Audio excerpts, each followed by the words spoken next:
And your unconscious beliefs about yourself are like the lane assist.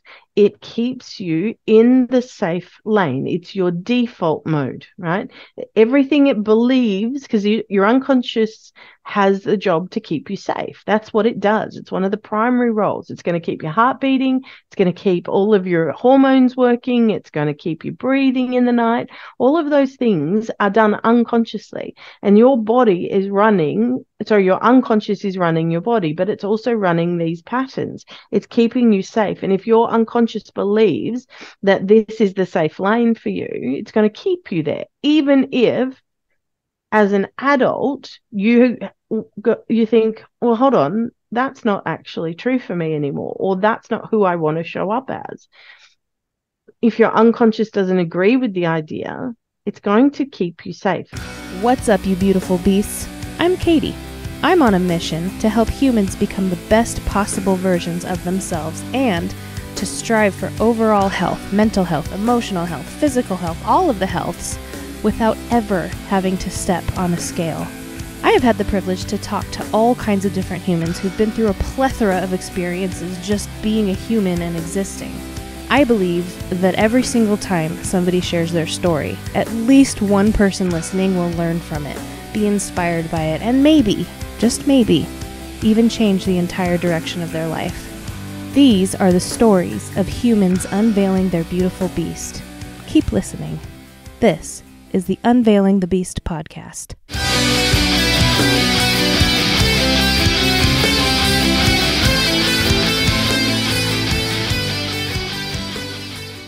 So how are you doing today, my new friend? I am, well, it's only just beginning. And as you can see out the window, it's very dark because it's still only 5:45 in the morning. 4:45 in the morning. Oh, So, wow. Where are you located? I'm on the Sunshine Coast in Queensland, Australia. Nice. Yes, it's a beautiful Nice. part of the world. I'm in sunny California, United States. Oh, Yeah. lovely. It's actually kind of Whereabouts in cold today. California? Oh, right. I'm Yes. I'm in Palmdale. I'm in the desert, so the weather Okay. is always moody. Um, Yes.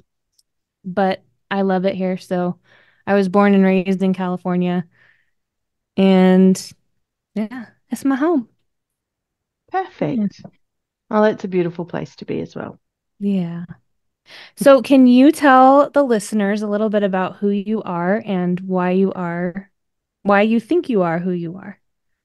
Oh, okay. So, my story, I've had a really interesting time, Sorry. really. It's all right. Cats are good. I have two around here somewhere. Um, so I grew up with Ministers for Parents, and my parents were part of the Salvation Army, so there was very much a do attitude. So we were very involved in the community. And growing up, there was lots of moving around. I was always the new kid. I did 15 schools in 13 years, and I was homeschooled Oh for my four gosh. years. So I was always the new kid. Um, and I didn't often have women friends, or girl friends. I was normally sort of, hung out with the fellas or just had one girlfriend. Mhm. Um, so I had an interesting teenage time and moved to the Sunshine Coast in my late teens, met my husband, we got married in my early 20s. We had our first baby just before my 26th birthday, and it was a bit of a train wreck Mhm. having her, not because of her. She was beautiful and amazing and perfectly healthy, but her birth went awry. Mhm. And we moved to Townsville, which is 14 hours drive from the Sunshine Coast, when she was 3 months old, because my parents were leaving the coast and headed to Sydney, and Trevor's parents were in Townsville.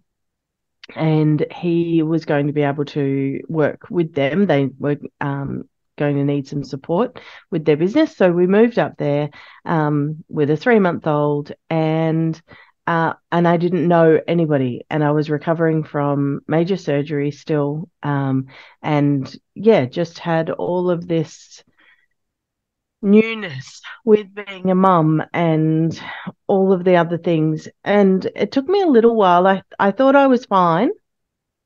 And a little while after we moved, I realized I wasn't quite so fine. I was looking for answers on what happened with her birth. Why did it go the way it did? And what I found made me angry because I'd been ripped off and I'd been the victim of obstetric violence. And so I set about to do something about it. I'm that kind of woman. If I'm not happy with something, I'll fix it. And for me at the time, that meant becoming a doula. It meant helping other women not have the same experience of birth. Because what I realized was, even with all the support that I had there in my husband and my mother and my sister who was a nurse and my best friend, I had all these people. Nobody actually knew what I was stepping into. Nobody knew how to guide my decisions in terms of giving me alternate or access to information that wasn't provided already. And so I became a doula, and that felt really amazing to be able to support women to have the kind of experience that I didn't, which was one that was supported. No matter what happens, being supported and being able to make your own decisions. And it was interesting. Yesterday we talked about, I was at a home birth group. I facilitate because I'm treasurer of Home Birth Queensland. And we had this discussion, and one of the women was talking about how she was, people think that she might have had a train wreck of a birth, but she was really honoured in her decisions every step of the way. And I said to her, the difference is whether you feel like something is done for you or whether you feel like something was done to you. And that can make all of the difference. Yeah. So I went on to become a doula. I became president of Friends of the Birth Centre Townsville, and we actually got a birth centre built at the local hospital outside in its own building with all this amazing midwifery care and being able to have your own midwife who attended your birth, which is the gold standard of care for maternity. The World Health Organization says having a known midwife is the gold standard. And so we did that over a number of years. There was lots of hard work went into that. I went on to have 3 more daughters. So I'm the mum of 4 girls, and I had a vaginal birth in the hospital, or VBAC is what they call it. And I was the victim of obstetric violence there too. So I wasn't going to do that again. And for my 3rd birth, I chose to have a home birth, but there weren't any midwives around, so I had to free birth because I just couldn't be back in the system again. And then for my 4th birth, I found a travelling male midwife from Scotland who attended the birth of my 4th baby girl, some 6.5 years after my first. And that was super cool. So those were my birth stories. And I was working really hard to support maternity rights. I was working really hard to support consumers, and I got burnt out because I was putting a lot of effort in and a lot of time. And when we left Townsville, nearly 10 years later, I only did some random birth work after that. I actually kind of left it all behind. I went back to uni and entered the corporate world and really struggled to find a place where my heart was happy, and where I felt like I could connect to my feminine.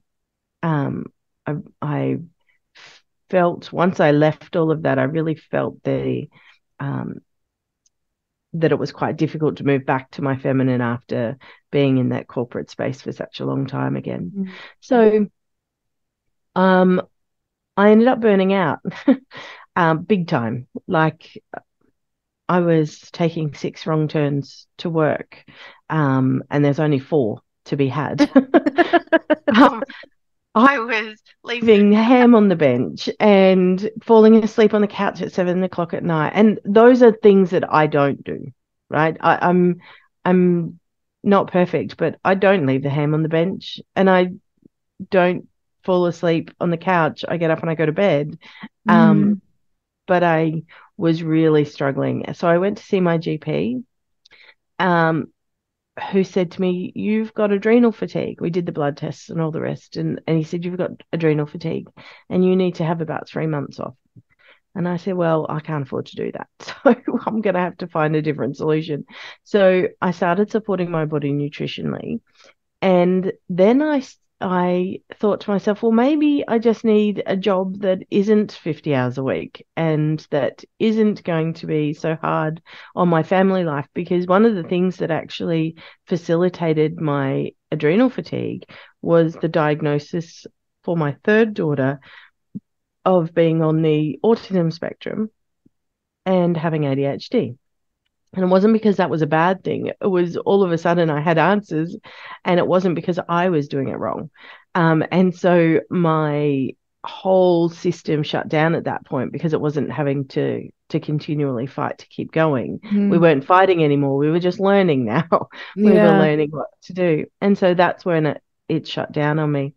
I had all of my children, it turns out, are on the spectrum. So they were all very late diagnosed. Being girls, that's fairly common. Anyway, I went looking for a new job, and I was reading through this job one day and she was calling for me. She was looking for me. It was everything that I was. And I got super excited and I put in an application and I went back and I devoured her YouTube channel and I sent her another email and I said, okay, so I don't care if you don't give me the job, but please find me somebody to do this process with because I need what you're doing. I need this. All of the symptoms you're talking about, I need. And her name was Judith Richards, and she created the Richards Trauma Process, or TRTP.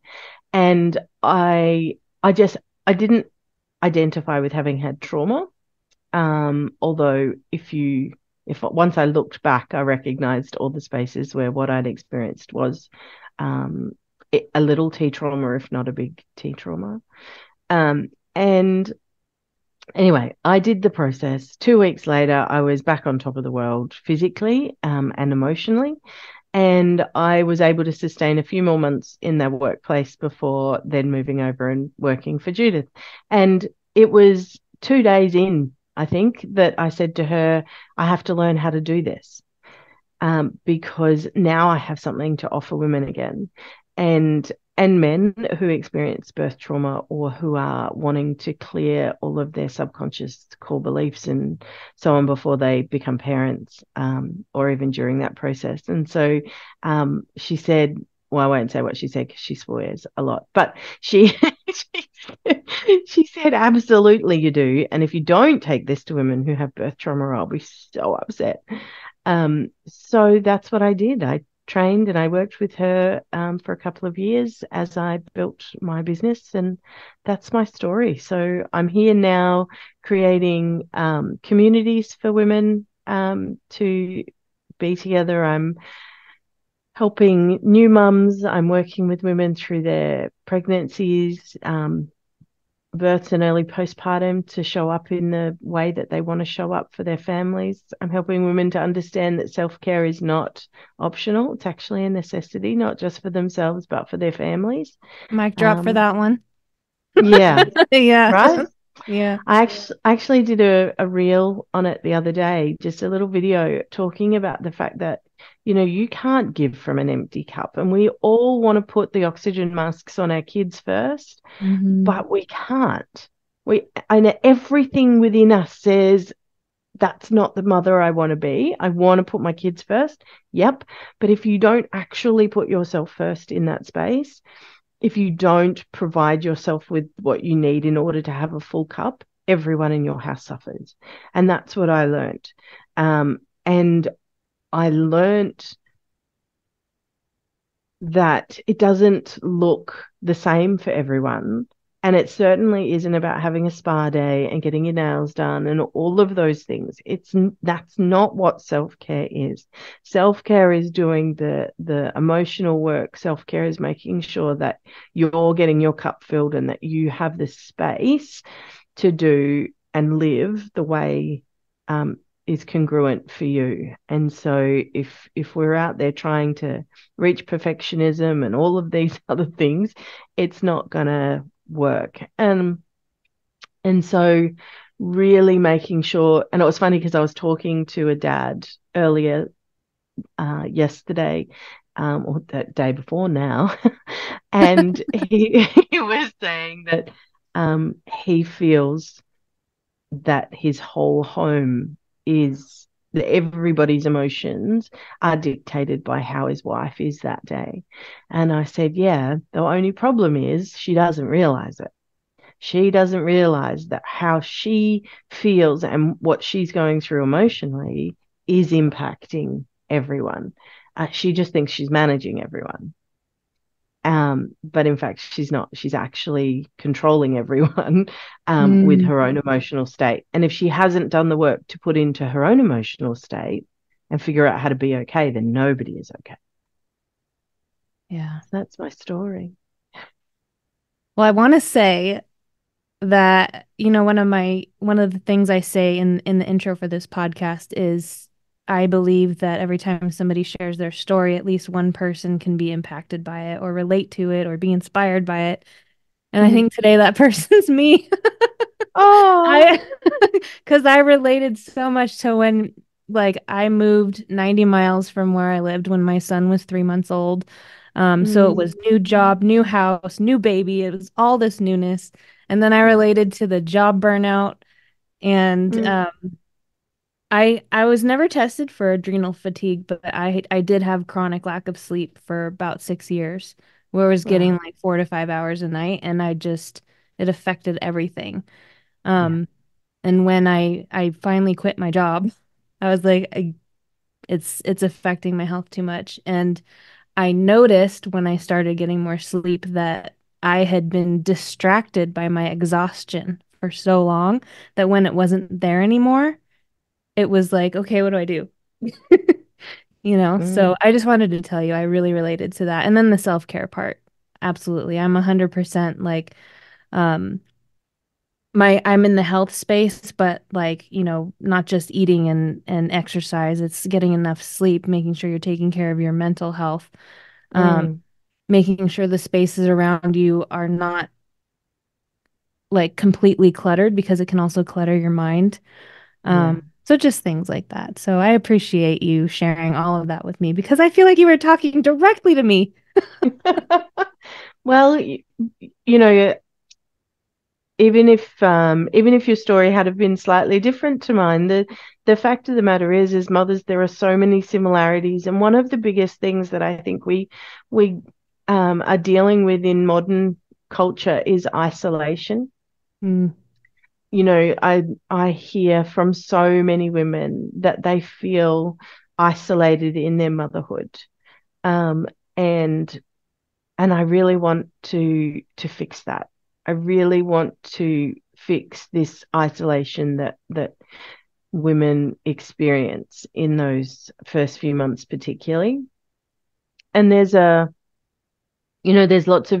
trend out there about, limiting how many people are in your space and all of that sort of stuff. And I think that's wise in some ways, but I also think it comes from a space of not wanting, not having to clean up or have the house presentable for people. What if we yeah. ditched all of that? What if we actually just allowed people to come in and support us? What if we allowed people to see us in our realness Yeah. and do those things with and for us? And gone are the days. I remember growing up, people would just drop in Yeah. and and pop over for a cup of tea or whatever. And they don't do that anymore. And I think mobile phones made a big difference there because people tend to call ahead and see if you're home. But now, even more, you don't go visit someone unless you've made an appointment to go visit them Yeah. because everybody's so busy.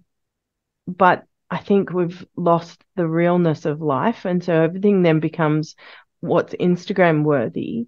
And then the need to be perfect and present this perfect aesthetic is ruining people's relationships because they Yeah. can't just be real with each other, because that's not what that looks like on a day-to-day level, right? Like, Yeah. I have a work face. This isn't it. It's not my work face. It's my 4:45 a.m. face. But that's real life, right? Yeah. I'm getting up at 4:30 to talk to you about stuff that makes a difference in the world, and we have to be able to let go of perfection. We Yeah. have to be able to let go of um, our personal expectations of perfection. And perfectionism is a trauma response. It's a need to control, and that comes from Yeah. not being okay with who we are. And often we're not okay with who we are because we don't know who we are, and that comes from our childhood little t traumas. It comes from Hmm. the parent who said to you, stop crying or I'll give you something to cry about, right? Yeah. Which says that your feelings aren't valid. You need to behave or be this person in order to be acceptable to that carer. And when we are small, our most basic need is to maintain a secure connection with a caregiver. That's we Without that, we don't survive. And if that caregiver places on us the need to be a certain way in order to maintain that secure connection, we will change who we are in order Yeah. to maintain that secure connection. And then we lose authenticity. And when we lose authenticity, we're showing up in whatever way we think we need to, as opposed to how we truly would show up if we were allowed to just be our authentic selves. But if you do that for too many years, showing up as who you need to be instead Hmm. of who you really are, you're going to not know who you really are. And that makes authentic connections with other adults and with your children really hard, and Yeah. with yourself, because you don't know who you are. Yeah. How do you figure that out at 40 when for 40 years you've been molded to be somebody else, but then it just doesn't feel right? Yeah. And then you're going to try and parent a child from an authentic space. It's not going to happen. You need to figure out who you are first. I love Yeah. that. Um, Today I have an example of that. My really good friend randomly texted and said, "Hey, are you going to be home in 30 minutes?" I'm like, "Yeah, I'm home." Um, and he came over and we both sat on my couch and we just like vomited our troubles all over each other because we both needed somebody to talk to. And Yeah. I thought it was really cool because I said out loud, "I'm sorry my house is messy," but I didn't mean it because I knew he didn't care. Yeah. You know what I mean? And so like that was really cool, and the authenticity piece. um I try to make sure that I show up everywhere as me, whether I'm too much Mm. or not enough for you. I'm just me. And like, so even on social media you'll see me like no makeup, no eyebrows, whatever. This is also me, so I try to make it like wherever I am, this is what you get. Like this is just, and then it's more freeing because then you don't have to worry about like, okay, in this situation over here, I'm going to be this person. And then in this situation over here, I'm going to be this person. Then in this situation, oops, accidentally showed up as the wrong person. You don't have Yeah. that anxiety anymore. Yeah. Yeah. Yeah. Absolutely. Yeah, and we do have different roles in our life and people, Hmm. ways that we show up. Um, but we need to be living congruently, and we need to be living from our best self. And that's only possible when we know who we are. Hmm. Um, and I love during my first session with clients, I introduce them to who they truly are. Mm. And it's life-changing for lots of people. Sometimes it's a reintroduction. Sometimes they knew who they were in there, and that's what happened for me. I felt like it was a reminder and a reintroduction to who she Yeah. was. But for others, they've never known, or they haven't known for decades who that person is, and so it's it's a real eye opener. But it's so fun to see Yeah. the results of that. Mm. Yeah. So it's not just like learning who you are, but also healing your relationship to yourself so that you can get to know yourself as you are. Yeah, it's about stripping back to a lot of those subconscious beliefs that we take on as children. Mm. So, from the time we're in utero through to about 7 or 8 years old, we're taking on ideas about the world and our place in it, but we're Hmm. taking them on from a space that isn't able to reason. We're taking them on from a child-centered perspective, which doesn't often have anybody else's perception in mind because we don't have reason, right? So, Right. imagine for a minute you've got a 2-year-old whose mum leaves. She leaves for 3 days, and I'm left with dad. Well, that's never happened before. So here I am. I've been abandoned, and their mum comes home with a new baby, and I've been replaced. Mm. Not the Yeah. baby anymore. So now my thought, and remember, we're two, right? So we don't have the capacity for reason, and everything is about us, and it's all our fault, right? Like, so I've been abandoned and replaced. I'm not enough. I'm not good enough. I'm not lovable enough. And so then the unconscious core belief that goes down becomes those who are supposed to love me will hurt me, or I'm not lovable, something like that. And those unconscious beliefs, they then run our life. So unconscious beliefs are like, I have this really U-Butte car, right, which has lane assist. Hmm. So I kick on cruise control, lane assist kicks in, and if I take my hands off the wheel and there's a bend in the road, it'll take me around the bend, right? I don't have to have my hand on the wheel; it'll just keep me in the lane that it chose. Now, or that I chose when I put that on. If I want to move lanes and I don't put the indicator on, I have to fight the car, literally fight the car to Yeah. get over to that lane, right? Because it wants to keep me in the safe lane. And your unconscious beliefs about yourself are like the lane assist. It keeps you in the safe lane. It's your default mode, right? Everything it believes, because your unconscious has the job to keep you safe. That's what it does. It's one of the primary roles. It's going to keep your heart beating. It's going to keep all of your hormones working. It's going to keep you breathing in the night. All of those things are done unconsciously. And your body is running, so your unconscious is running your body, but it's also running these patterns. It's keeping you safe. And if your unconscious believes that this is the safe lane for you, it's going to keep you there, even if as an adult you think, well, hold on, that's not actually true for me anymore, or that's not who I want to show up as.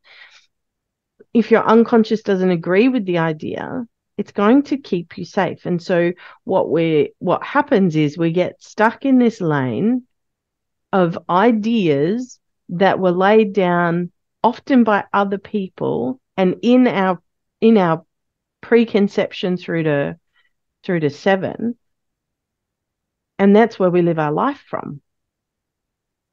Flicking the indicator on is the problem most people have, is they don't have a mechanism through which to flick the indicator to change lanes and then Hmm. stay in that new safe lane, right?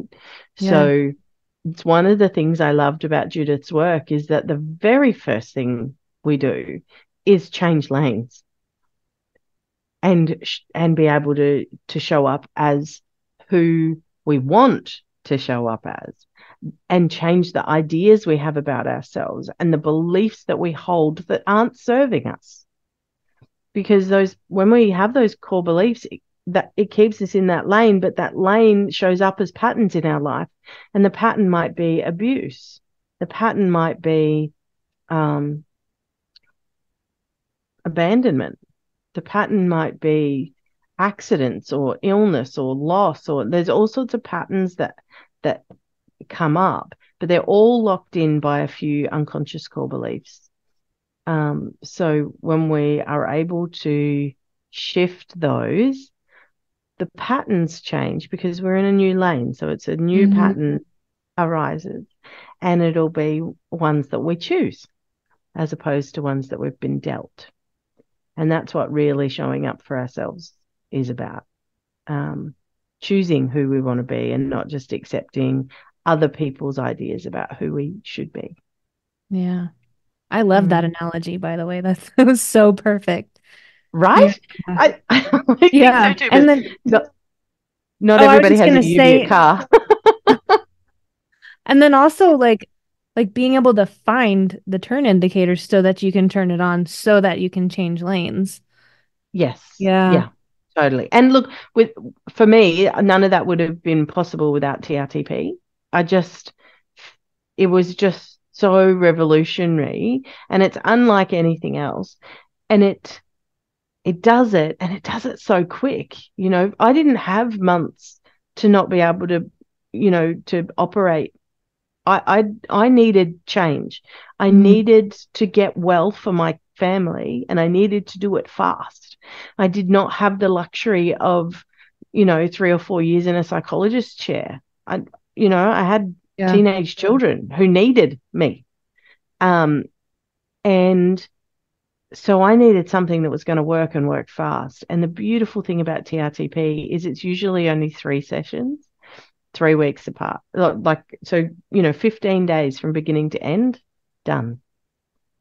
I'm like, I can do 3 sessions over 15 days, right?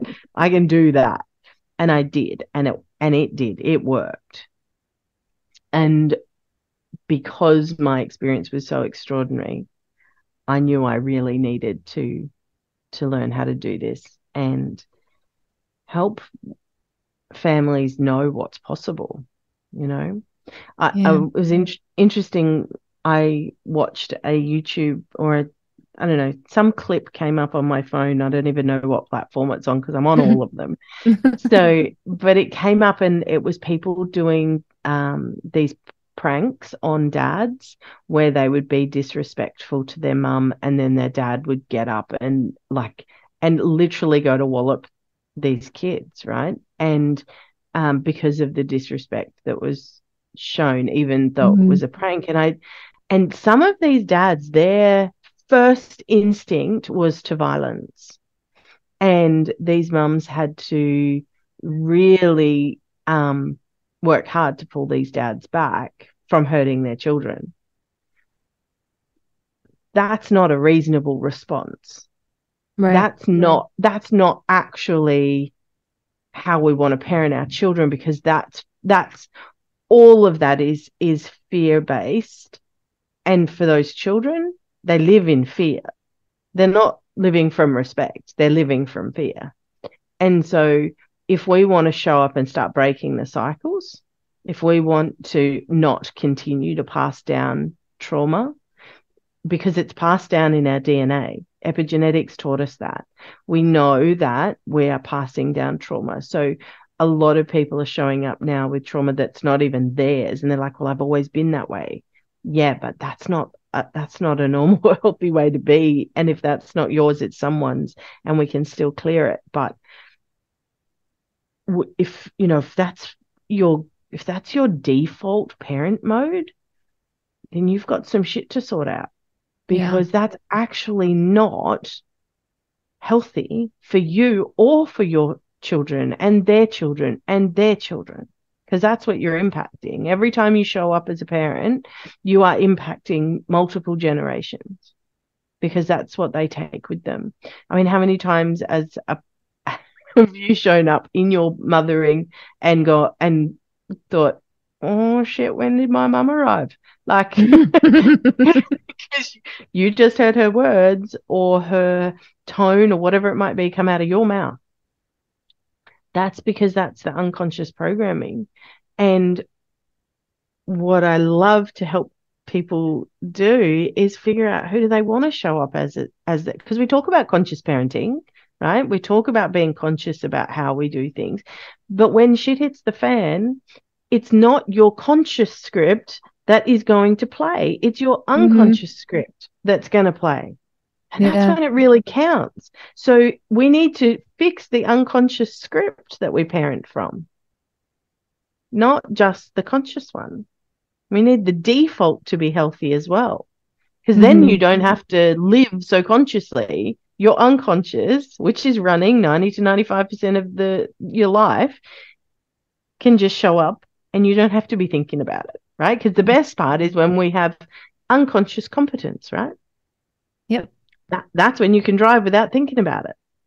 So let's program the unconscious with what we want to show up as, so that we're not having to think about it.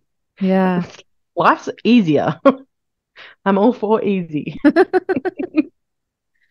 I love that. I do have one more question for you.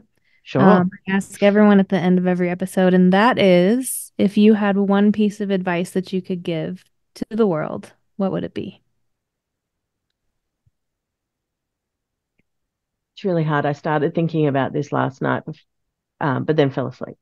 I guess it's do the work. Do the work. Don't be afraid to do the work. Don't be afraid to pull back the layers and do the hard work of healing yourself. Find someone, put some money into that. It gobsmacks me how much money we spend on new prams and car seats and the coming home from hospital outfit. And, there's all sorts of effort put into all of this stuff. And our weddings, we spend, thousands and thousands of dollars on our weddings, and yet nobody puts any money into their mental health before they become a parent, which is undoubtedly the biggest, hardest job you'll ever do. And yet we put no effort into it. We might think about our birth, maybe. We might think about our parenting, maybe.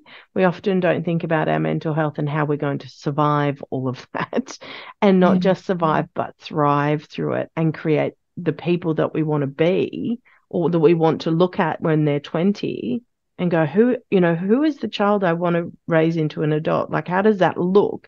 And how do I work my way back from that?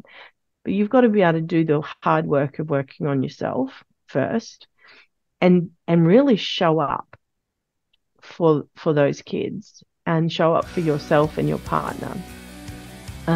Put some effort into it, because it is going to last longer than your marriage is likely to in today's. But honestly, if you do the work, your marriage is likely to last longer too. And all that money you spend on your wedding won't be for nothing, right?